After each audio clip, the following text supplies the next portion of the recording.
안녕하십니까? 유기산 검사 다시 보기 즉 OAT 심층 분석 시간입니다.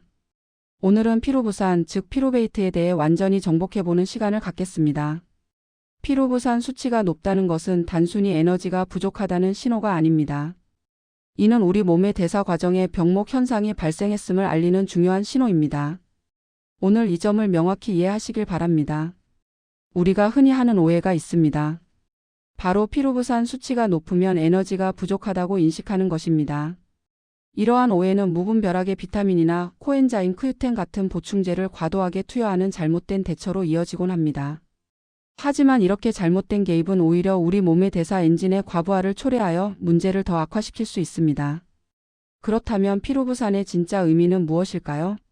피로부산은 미토콘드리아라는 에너지 공장으로 진입하기 직전의 마지막 톨게이트 앞에 형성된 대기열과 같습니다. 이는 에너지가 부족하다는 증거가 아니라 에너지를 만들 재료인 탄소 분자들이 미토콘드리아로 들어가려다 입구에서 막혀 쌓여 있는 상태를 의미합니다. 재료가 입구에 쌓여 터지기 일보 직전인 상황을 상상하시면 이해하기 쉬울 것입니다. 정상적인 대사 흐름은 마치 초록불이 켜진 고속도로와 같습니다. 1단계에서는 우리가 섭취한 탄수화물이 분해되어 피로부산이 생성됩니다. 2단계에서는 이 피로부산이 톨게이트를 원활하게 통과하여 아세틸코A로 전환됩니다. 그 결과 미토콘드리아 고속도로에 진입하여 원활하게 에너지를 생산하게 됩니다. 하지만 병목 현상이 발생하면 마치 빨간불이 켜진 것과 같습니다. 미토콘드리아 입구가 봉쇄되어 피로부산의 진입이 실패하는 상황이 벌어집니다.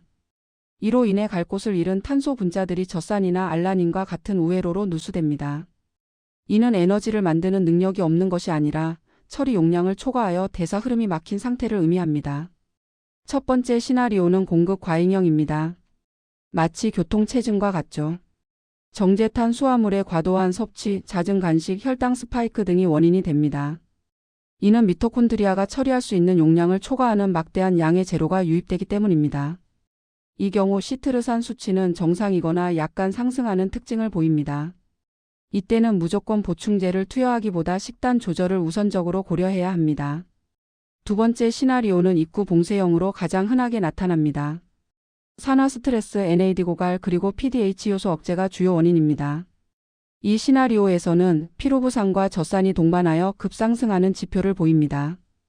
이때 고용량의 코엔자임 Q10 등을 억지로 투여하여 미토콘드리아에 밀어넣으려 하는 것은 절대 금해야 합니다. 세 번째 시나리오는 마중물 고갈형입니다. 이는 옥살아세트산 즉 OAA가 부족하여 회로 자체가 작동하지 못하는 상황을 뜻합니다. 마치 연료는 많지만 불을 붙일 마중물이 없는 상태와 같습니다. 이 경우 말산이 감소하고 시트르산 수치가 불안정하게 요동치는 지표를 보입니다. 이는 회로의 순환 자체가 불가능한 심각한 상황을 의미합니다. 네 번째 시나리오는 방어적 우회형 또는 방어 모드입니다. 이는 세포 위험 반응 즉 CDR에 의해 세포 손상을 방지하기 위해 우리 몸이 의도적으로 대사 과정을 축소하는 메커니즘입니다. 지표상으로는 숙신산은 정상이지만 피로부산과 젖산이 상승하는 특징을 보입니다. 이는 고장난 것이 아니라 세포가 생존을 위해 대사를 안 하는 중이라는 통찰을 제공합니다. 다섯 번째 시나리오는 회복 직전형입니다.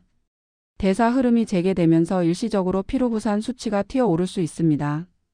젖산이 정상화되고 수면의 질이 개선되는 등의 긍정적인 신호가 나타납니다. 이때는 가장 조심해야 할 시기이므로 추가적인 개입 없이 관찰이 필요합니다. 성급하게 보충제를 과하게 사용하면 오히려 대사 흐름이 다시 엉킬 수 있으니 주의해야 합니다. 피로부산 수치는 절대로 단독으로 해석해서는 안 됩니다. 반드시 다른 지표들과 세트로 함께 확인해야 합니다. 젖산 수치를 통해 병목의 심각도를 파악하고 알파케토글루타레이트와 글루타메이트를 통해 뇌의 흥분성 독성 부담을 확인합니다. 또한 시트르산을 통해 미토콘드리아 앞문의 개폐 여부를, 히놀린산을 통해 신경계 과열 여부를 함께 살펴봐야 합니다. 그렇다면 미토콘드리아 입구가 막혔을 때 절대 금해야 할 5가지 사항을 말씀드리겠습니다.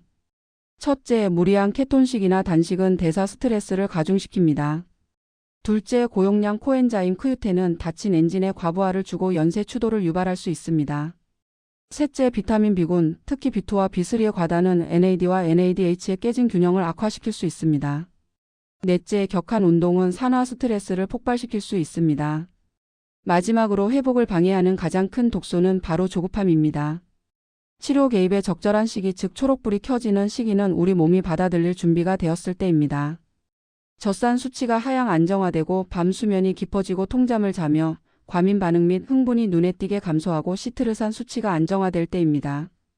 이 조건들이 충족되기 전까지는 기다림이 최고의 치료라는 점을 명심해야 합니다. 피로부산은 마치 자동차의 노란색 경고등과 같습니다. 이는 고장 신호가 아니라 안전을 위한 경고이며 위험하니 뒤에서 밀지 마세요.